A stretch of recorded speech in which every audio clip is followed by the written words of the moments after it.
ما در شهر ایسن ایالت نورترین وستفالن آلمان هستیم. در این شهر امروز یک جشنواره برگزار گردیده است تحت عنوان اقلیم خوب و در این جشنواره بیشتر از 120 ارگانیزیشن یا سازمان اشتراک کرده تا پروداکت ها و تا تولیدات خود را به نمایش بگذارند و بتوانند تمام مسائل را به معرفی بگیرند. هدف این جشنواره ای بود تا بیشتر روی موضوعات اساسی و جلوگیری از اقلیم آلودگی هوا بحث کنه و بیشتری ارگانیزیشن ها از بخش های زراعتی و همچنان بخش حفاظت از محیط زیست حضور پیدا کردن و میخواین به مردم آگاهی رسانی بکنن تا بیشتر از سبزیجات در غذاهایشان استفاده بکنن و تلاش بکنن تا در بخش حفاظت از اقلیم و آلودگی هوا فعالیت داشته باشند. در کنار از این ما یکی از اشتراک کننده های افغان را در اینجا داریم که یکی از زنان افغان به اسم بانو منیره ولی در این جشنواره اشتراک کردن و خوشبختانه در این جشنواره توانستن که غذاهای افغانی را که بیشتر در سبزیجات در این غذاها استفاده میشه به معرفی بگیرن و ما یک مصاحبه در مورد بازخورد مردم و ای که چگونه و چرا میخواین در این جشنواره اشتراک بکنن و چرا اشتراک کردن با بانوولی و همچنان با اشتراک کننده ها در این زمینه مصاحبه داشتیم. بر علاوه از این ما یک گروه ترجمان ها داریم که فامیلای افغان که با ترجمه ضرورت داره. این خانم ها به صورت داوطلبانه میرن در مکتبا، شفاخانه و یا دفاتر رسمی برای کار و ترجمانی فامیلا میره. چند سال پیش ما جوانایی که دیپورت میشه دلدون داشتن با کمک یوگنتامت منیجمنتشان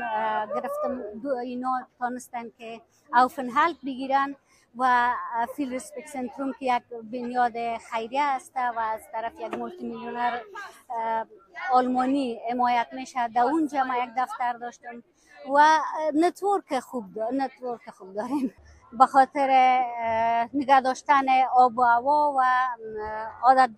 دادن مردم به خوردن گیاه ها و غذاهای گیاهی، کمتر گوشت بخورن و صحتمند بمانند. تشکر. روز خوش است که ما هم کلگیم یک جای هستیم. نان بولانی خورده بودیم، خیلی مزه‌دار بود همه چیزش. اینجا نفرای افغان هستن، یکی بعد یک جای میشیم صحبت میکنیم. 9 نفر را میاین اینجا کاتیشان باز یک جای هستیم. خیلی خوش است. روز خوش. اینجا امروز روز اقلیم خوب هست که از 125 گروه آمدن شرکت کردن، اشتراک کردن و خوشبختانه از کشور خودمان افغانستان هم هستش و گروه بین فرهنگی زنان افغان که اینجا منیره خانم والی شرکت کردن و از ما خواستن که بیاییم غذاهای سنتی رو و برای کمک به افغانستان هزینه‌اش جمع آوری میشه و کل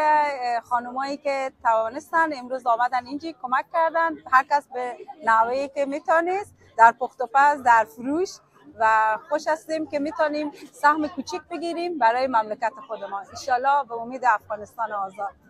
حضور 120 سازمان در این جشنواره، در جشنواره اقلیم خوب امروز در هیسن میخواست نشان بدهد که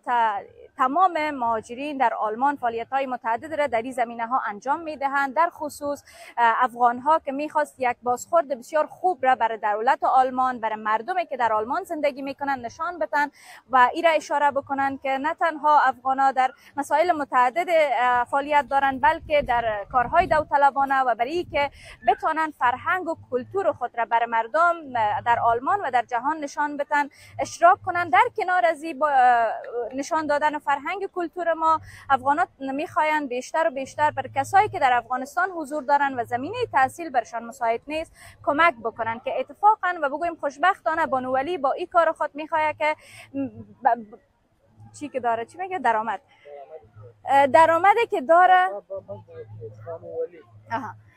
بانوولی خوشبختانه میخواد با درآمدی که امروز داشتن این درآمد خود را برای دخترای افغانی که از تحصیل باز ماندن در افغانستان و تعداد زیاد اینها از طریق آنلاین تحصیل میکنن کمک بکنن تا بتونن که حداقل اینترنت خود را فعال بکنن و بتونن درس‌های آنلاین خود ادامه بدن. در کنار از این خوشبختانه ما در این جشنواره کسایی را داشتیم که بسیار خلاقانه کارهای خلاقانه را انجام داده بودن و در کنارش هدفش موسیقی بود تا مردم بتانن که از این روز نه تنها در موارد اقلیم و مسائل حفاظت از محیط زیست آگاهی حاصل بکنن، بلکه بتوانن از چند لحظه‌ای که در این جشنواره حضور پیدا میکنن لذت ببرن.